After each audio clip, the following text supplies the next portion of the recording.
Internet ඔන්ට්‍රප්‍රෙනර් හෙවත් අන්තර්ජාල ව්‍යවසායකත්ව පාඨමාලාවට ඔබව සාදරයෙන් පිළිගන්නවා. මෙහිදී ඔබට web designing, search engine optimisation, freelancing, self publishing, print on demand සහ ඔන්ලයින් සෙලින් අතුළු බොහෝ කරුණු කාරණා අධ්‍යයනය කිරීමට හැකියාව ලැබෙනවා. අපි මුලින්ම අන්තර්ජාලයේ මූලික කරුණු වෙත අවධානය යොමු කරමු. පරිගණක ජාල සහ අන්තර්ජාලය. පරිගණක ජාල පරිගණක දෙකක් හෝ ඊට වඩා වැඩි ප්‍රමාණයක් විශේෂ තාක්ෂණික උපක්‍රමයන් හා උපකරණ භාවිතා කොට ගනිමින් එකිනෙකට සම්බන්ධ කිරීමෙන් නිර්මාණය කර ඇති ව්‍යුහයක් ලෙසට පරිගණක ජාලයක් නිර්වචනය කළ හැකිය. ජාලයක් තුළ තිබෙන පරිගණකයකට ඊට සම්බන්ධ වෙනත් ඕනෑම පරිගණකයකට ප්‍රවේශ විය හැකි නිසා ඉතා පහසුවෙන් ඒවා අතර දත්ත හුවමාරු කරගත හැකිය. ජාලයේ විශාලත්වය අනුව පරිගණක ජාල වර්ග තුනක් වෙනවා. LAN, MAN, WAN කියලා. LAN කියන්නේ local area network. කුඩා ප්‍රදේශයක ව්‍යාප්තව පවතින පරිගණක ජාලයකට කියන අපි LAN කියලා. උදාහරණයක් විදිහට පාසලක, ආයතනයක, නිවසක වෙන්න පුළුවන් පරිගණක ජාල වලට LAN කියලා කියනවා. MAN කියලා කියන්නේ metropolitan area network. මධ්‍යම ප්‍රදේශයක ව්‍යාප්තව පවතින මධ්‍යම ප්‍රමාණයේ ප්‍රදේශයක ව්‍යාප්තව පවතින පරිගණක ජාලයකට MAN කියලා කියනවා. උදාහරණයක් විදිහට ආයතන කිහිපයක පරිගණක ජාල කිහිපයක් එකතු වීමෙන් සෑදෙන පරිගණක ජාලයක් වෙන්න පුළුවන්. එහෙම නැත්නම් පාසල් කිහිපයක පරිගණක ජාල කිහිපයක් එකතු වීමෙන් සෑදෙන පරිගණක ජාලයක් වෙන්න පුළුවන්. අපි MAN කියලා හඳුන්වනවා එවැනි පරිගණක ජාල වලට. ඊට පස්සේ wide area network කියලා කියන්නේ විශාල පුළුල් ප්‍රදේශයක ව්‍යාප්තව පවතින පරිගණක ජාලයකට.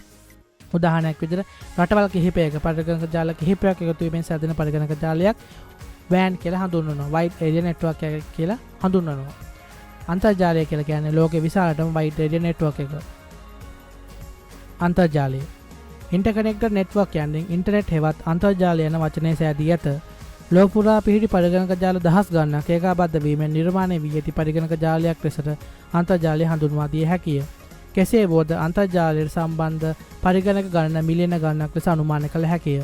අන්තර්ජාලය සඳහා විවිධ තාක්ෂණික ක්‍රමවේදයන් නිර්මාණය කරන විවිධ ආයතන ඇතත් අන්තර්ජාලය පාලනය කිරීම සම්බන්ධයෙන් ඒකාධිකාරී අයිතියක් සහිත ආයතනයක් දක්නට නොලැබේ.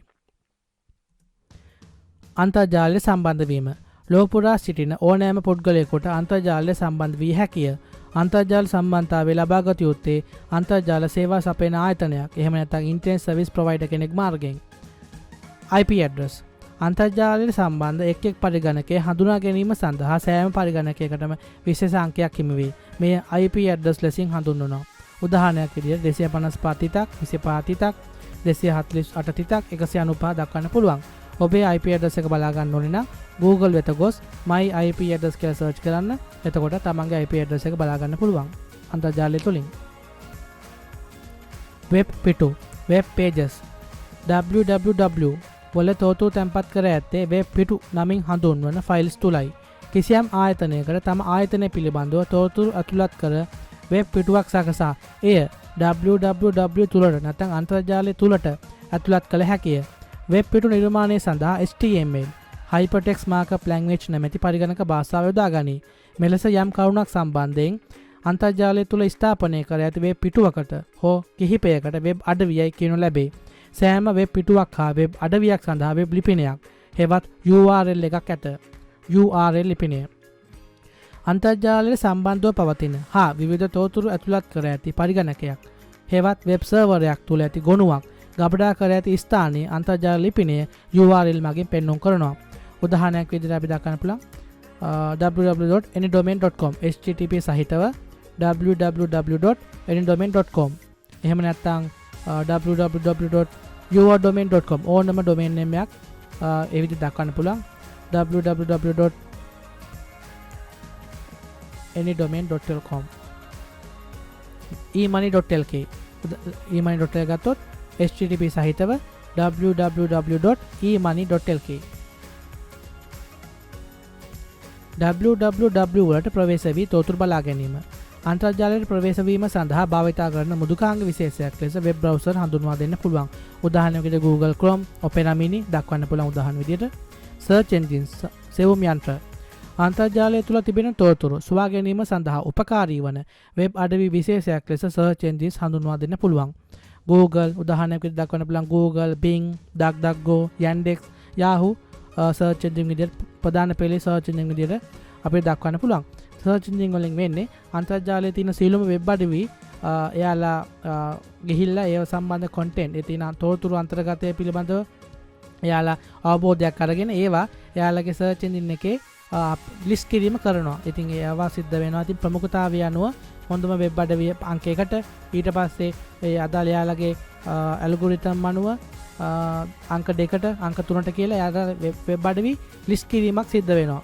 ඒතකොට ඒ අදාළ ආටිකල් එකේ තියෙන වැදගත්කම එයාලා තියෙන අර සමීකරණයක් අනුව තීරණය කරලා ඉතින් අද ලිස්ට් කිරීම සිද්ධ කරනවා. ඉතින් අපි අදාළ ඕනෑම කීවර්ඩ් එකක් ගැහුවොත් එයාලා පෙන්නන්නේ එයාලට තියෙන එයාලා ඒ අදාළ කීවර්ඩ් එකට අදාළ තොරතුරු තියෙන වෙබ් අඩවි වලින් එයාලා හොඳයි කියලා හිතන වෙබ් අඩවියේ සිට අනිකුත් වෙබ් අඩවි දක්වා හදපු ලිස්ට් එක තමයි අපිට පෙන්වුම් කරන්නේ සර්ච් එන්ජින් එක තුලින්.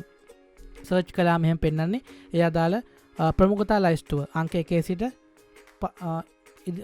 පසුපසට අපිට වෙබ් අඩවි ලිස්ට් එක බලා ගන්න පුළුවන් සර්ච් කළාම අදාළ ඕනෑම කීවර්ඩ් එකක් යටතේ. ඒ දේ කරන්නේ සර්ච් එන්ජින් මගින්. Google කියන්නේ ලෝකේ තියෙන ප්‍රධානම සහ ප්‍රචලිතම සර්ච් එන්ජින් එක. ඊමේල් අන්තර්ජාලය හරහා මැසේජස් හා ෆයිල්ස් හුවමාරු කර ගැනීම සඳහා ඊමේල් භාවිත වෙනවා. ප්‍රධාන වශයෙන්ම Gmail, Yahoo Mail සහ Hotmail පාවිච්චි වෙන්නේ. අපි වෙබ් අඩවි ඇඩ්‍රස් එකක් ගත්තොත් www.example.com එහෙම නැත්නම් www.emoney.LK. එතකොට www කියන්නේ සබ් ඩොමේන් එක. අර මැද තියෙන නම example, your domain, emoney අන්න ඒකට කියනවා second level domain කියලා. .com එකට කියනවා top level domain කියලා. වෙබ් අඩවි නාමයේ අවසානයකට කියනවා top level domain කියලා. .lk වෙන්න පුළුවන් .jp ජපානයේ අය පාවිච්චි කරන වෙබ් අඩවි ලංකාවේ නම් .lk .net .org .info .biz අනේ වගේ ඒවා අවසාන කොටසට කියන top level domain name කියලා. අපි වෙබ් අඩවි නමට තෝරගන්න නම තමයි second level domain වෙන්නේ. sub domain එකට www කියන කැල තමයි. එහෙම නැත්නම් අපිට වෙන keyword එකකුත් sub domain විදිහට පාවිච්චි කරන්න පුළුවන්. උදාහරණයක් විදිහට blog.example.com නම්. එතකොට www කියන කැල වෙනවා තියෙන blog කියන keyword එක. එතකොට blog වෙනවා sub domain එක. example වෙනවා second level domain එක. .com වෙනවා top level domain name එක. මේ පිළිබඳ ඉදිරියේදී විශාල අවබෝධයක් ලබා ගන්න පුළුවන් ඔයාලට. අපි top level domains ගත්තොත් ප්‍රධාන ඵලයේ අපි මොනවද පාවිච්චි කරන්නේ වෙබ් අඩවි වලින්? ප්‍රධානම නම් කිහිපයක් තියෙනවා .com, .net, .org, .gov, .edu. .com නම් කොමර්ෂියල්, ඒ කියන්නේ ලාභය අරමුණු කරගත් වෙබ් අඩවි තමයි ප්‍රධාන වශයෙන් පාවිච්චි කරන්නේ. නමුත් දැන් ඕනම කෙනෙක් පාවිච්චි කරන්නේ .com එක. ඒක ප්‍රචලිත නිසා. නමුත් අර අපේක්ෂාව කොමර්ෂියල් ලාභය අරමුණු කර ගැනීම වගේ දේවල් විකිණීම මොනහයි දෙයක් මොනහයි ලාභයක් අපේක්ෂා කරනවා නම් අනිවාර්යයෙන්ම ඔබ .com එක පාවිච්චි කරන්න ඕනේ. .net නම් networking අරමුණු කරගෙන. .org නම් organization ලාභය අරමුණු කර නොගත් ආයතන අනිවාර්යයෙන්ම .org තමයි පාවිච්චි කරන්නේ. ඒ වගේ ආයතන .com පාවිච්චි කරන ප්‍රධානම domain name එක නිසා. .gov US National and State Government Agencies තමයි .gov පාවිච්චි කරන්නේ. .edu education academies පාවිච්චි කරනවා ඒක. ඒ වගේම domain names නම් විශාල සංඛ්‍යාවක් තියෙනවා. ඒ සියල්ලක්ම ICANN, ඒ කියන්නේ ICANN ආයතනයේ මගින් තමයි ඒ සියලුම domain names හඳුනා දීම සිද්ධ කරන්නේ. ඉතින් ICANN එකේ web එකට ගියන්න පුළුවන්. ඒ විස්තර බලා ගන්න කැමති නම් ඒ පිළිබඳ. ඒ වගේම තව domain name ගත්තොත් business වෙනුවෙන්, .info information වෙනුවෙන්, .mil military හමුදාමය කටයුතු සඳහා, .lk ශ්‍රී ලංකාවේ වෙබ් අඩවි වෙනුවෙන් .lk හඳුන්වා දීලා තිනවා. ජපානයේ වෙනුවෙන් .jp, UK වෙනුවෙන් .uk ඒ කියන්නේ මේ එක්සත් රාජධානිය වෙනුවෙන් .uk, ජර්මනිය වෙනුවෙන් .de අනේ වගේ ඒ කියන්නේ සෑම රටකටම domain name එකක් හඳුන්වා දීලා තිනවා ඒ කියන්නේ ආයතන විසින්. එතකොට ඒ අදාළ domain name එක අකුරු දෙකකින් සමන්විත වෙන්නේ. ඒ කියන්නේ රටකට අදාළ domain name එකක් නම් ඒක අනිවාර්යයෙන්ම අකුරු දෙකක් වෙන්න ඕනේ. ඉන්දියාවට .in ඒ වගේ පාවිච්චි කරන domain names විශාල සංඛ්‍යාවක් තියෙනවා. ඒ පිළිබඳව අපි ඉදිරියට කතා කරනවා. domain අපි කොහොමද මිලදී ගන්නෙ? domain මිලදී ගන්න වෙනම ආයතන තියෙනවා. ඉතින් domain registration services ගත්තොත් මම කිහිපයක් දක්වලා තියෙනවා. ඉතින් විශාල සංඛ්‍යාවක් තියෙන domain මිලදී ගන්න පුළුවන් ආයතන.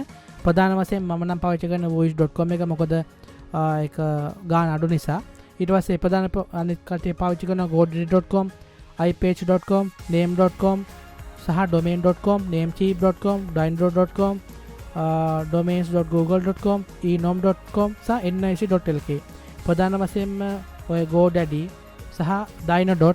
namecheap, domain name සහ ipage කියන ඒවා තමයි domain registration කරන්න පාවිච්චි කරන්නේ. ඉතින් අනිත් ඒවාට සාපේක්ෂව wish.com එකේ ගාණ අඩු නිසා මම සාමාන්‍යයෙන් wish.com එකෙන් තමයි domain එකක් මිලදී ගන්න නම් ගන්නෙ. ඒ වගේම මම dyno. එකත් පාවිච්චි කරනවා, dyno.com එකත් පාවිච්චි කරනවා. ඒකෙත් සාධාරණයි ගාණ. අනිත් අයත් ඒ සියලුම දෙනා විවිධ දැන් .com එකක් ගත්තොත් register කරන්න නම් මෙයා එක ගාණක් wish.com එක wish ආයතනේ වෙනම ගාණක් දෙන්නේ, GoDaddy එක වෙනම ගාණක්, iPage එක වෙනම ගාණක්, name.com එක වෙනම ගාණක් අය කරනවා, domain එකේ නම් වෙනම ගාණක්. ඒ කියන්නේ ආයතනයේ මත තමයි ඒ අදාළ ගාණ ඩිපෙන්ඩ් වෙන්නේ. ඉතින් එයාලට කැමති ගාණක් අය කරගන්න පුළුවන් domain name සඳහා. nic.lk ගත්තොත් LK domain name මිලදී ගන්න ඕනේ නම් අපි යන්න ඕනේ nic.lk එකට. domain name එකක් ගත්තට පස්සේ ඊළඟට අපිට ඕනේ hosting මිලදී ගන්න. ඉතින් hosting providers ගත්තොත් ප්‍රධාන පෙළේ hosting providing කීප දෙනෙක් තමයි දක්වලා තියෙන්නේ. HostGator, Bluehost, SiteGround, iPage, A2 hosting, Hostinger, DreamHost, GoDaddy, Namecheap. ප්‍රධාන වශයෙන් hosting මිලදී ගන්න ආයතන තමයි මේ තියෙන්නේ. ඒ තුලිනුත් ප්‍රධාන වශයෙන් පාවිච්චි වෙන්නේ HostGator සහ Bluehost. මම අනිවාර්යයෙන්ම recommend කරන hostgate.com එක. ඒ වගේම බහුතරයක් පාවිච්චි කරන්නේ HostGate එකයි Bluehost එකයි. මම නම් පාවිච්චි කරන්නේ hostgate.com. සේවාව හොඳයි. ගාණත් අඩුයි, සාමාන්‍යයෙන් ගාණත් අඩුයි, වට්ටමුත් හම්බ වෙනවා ගොඩක් වෙලාට මිලදී ගැනීම කරනකොට. මම recommend කරනවා hostgate.com එක hosting සඳහා.